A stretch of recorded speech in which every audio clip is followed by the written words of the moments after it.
Anadromous refers to a type of fish, or actually a category within different species of fish. An anadromous fish is a fish that is born upriver, swims downriver, lives in salt water, is born in fresh water, lives in salt water through its life, and then towards the end of its life, swims back upstream to lay its eggs, and then it dies. Can anybody think of what an anadromous fish? Just by the story, you can think of one. A salmon. Very good. Very good. Specifically, this time of year, there's a particular area of the country familiar to one of the families of our congregation that is known for producing some of the world's finest salmon. It's known as the Copper River.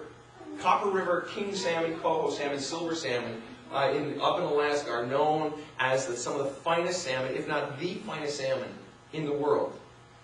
The reason for this is that river, that Copper River where they're born, is some 400 miles long. And the salmon will swim downriver after they're born, live out in the ocean, and as they're out in the ocean, they're feeding. They're eating. And as they're eating, they're building up fat in their body. And that fat then becomes their food, their fuel, when they have to then swim back upriver and spawn, lay their eggs, and die. Copper River king salmon are known as some of the best fish because what the fishermen will then do is when they have this fat content right before they're about to swim upriver to spawn, the fishermen will catch them right at the delta or right at the mouth of the river when they've got all of these oils in their inside of them, which is what creates succulent fish. And so it's just a great fish. They catch them before they get a chance to go upriver and either get eaten by a bear or die on the 400-mile journey or eventually get up there and spawn. So the fishermen will catch them, and they're shipped all throughout the world. If you ever have a chance to eat Copper River king salmon, try it. You will taste the difference. It's unbelievable. What's that? Are they shipped to ocean air? They are shipped to ocean air and some, yes, and many other restaurants as well. But what's interesting, one little side note on that, is that there's actually a river that is known as having even better salmon. It's known as the Yukon River, some 2,300 miles long.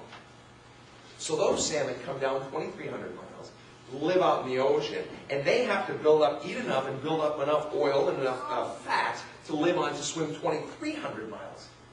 So they've got potentially 4 or 5 times as much fat content as the Copper River king salmon. So when you eat this fish, it's even better. Many say that the Copper River king salmon are known simply because of hype and marketing. It's a great fish, but the Yukon fish is even better. And the only reason I bring this up is not for any sort of sermon on fish, but because of that notion of being anadromous. Anadromous means to go upstream, to swim upstream.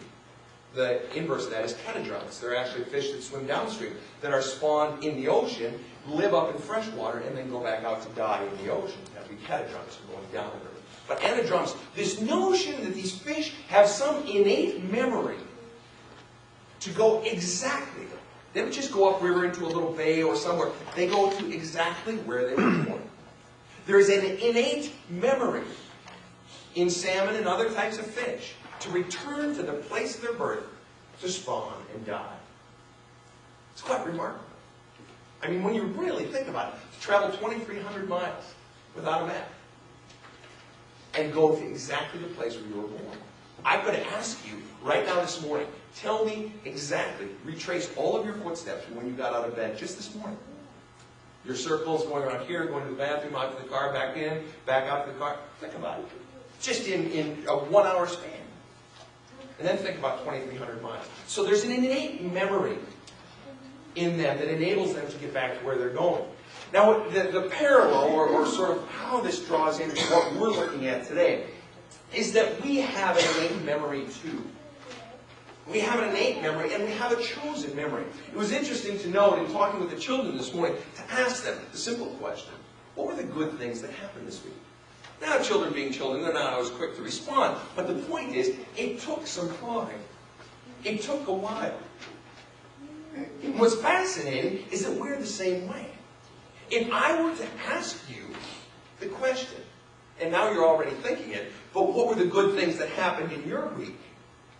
It It's not innate to begin to start thinking about the good things that happen in your week, is it? You have to almost force yourself. So there's innate memory and there's chosen memory. Think about those times when maybe you've been driving along and caught yourself thinking about your past. Or maybe you've been at work and when you should have been working you were daydreaming, right? And all of a sudden you find yourself thinking about your past. And what so often happens in this time, in this weekend when we're talking about Memorial Day and memory, think about this notion of innate memory versus chosen memory. Far too often when we're looking back on our own past, reflexively, when we're not choosing it, when we just find ourselves thinking about our past, we find ourselves dwelling on the sorrow, the losses, the failures, the embarrassments, the times when we've offended, the times when we've let down, the times when we've lost someone who was precious to us. Our innate, in other words, not our volitional, that which we choose. Volitional is Latin, volo means I choose, I want. That's our volitional memory, our chosen memory. But our innate memory thinks about our things in the past that were hurts, that were failures, that were sorrows. And we almost have to force ourselves, don't we, to think about the good things that have happened. Isn't that interesting?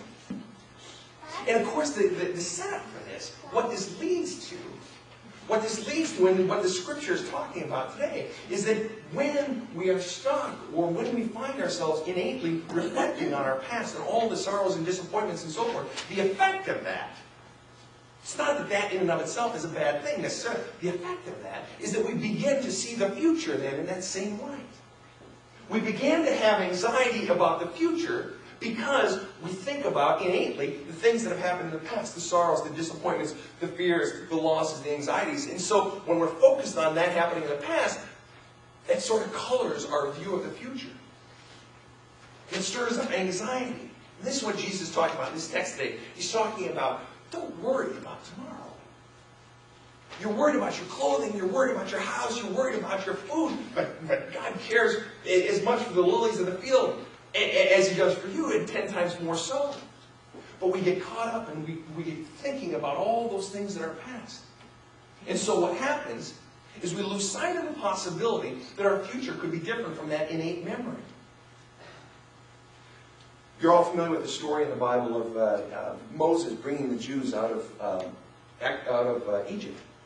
Leads them out into the desert. And they're out there for 40 years. And what is one of the constant refrains that we hear throughout the entire course of that time? We hear about the incessant whining of the Israelites. No matter how much God does for them, it's like they have a short-term memory loss. It's like the next day they're asking, well, what's in it now?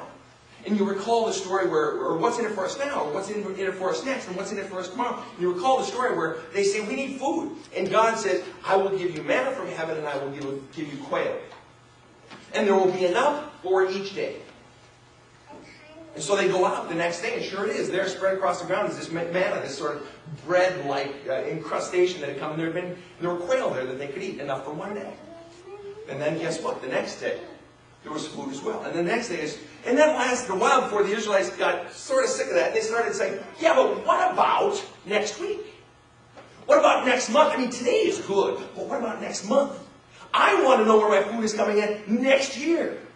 I want to know where my food is coming from 10 years from now. I want to know in my retirement where my food is coming from. Is this starting to sound familiar? Starting to sound like us. Not only that, you know what? I want to know how I'm going to pay for my children's school. I want to know how I'm going to pay for my children's retirement. And believe it or not, there was an article 10 years ago that came out, roughly 10 years, saving for the retirement of your grandchildren.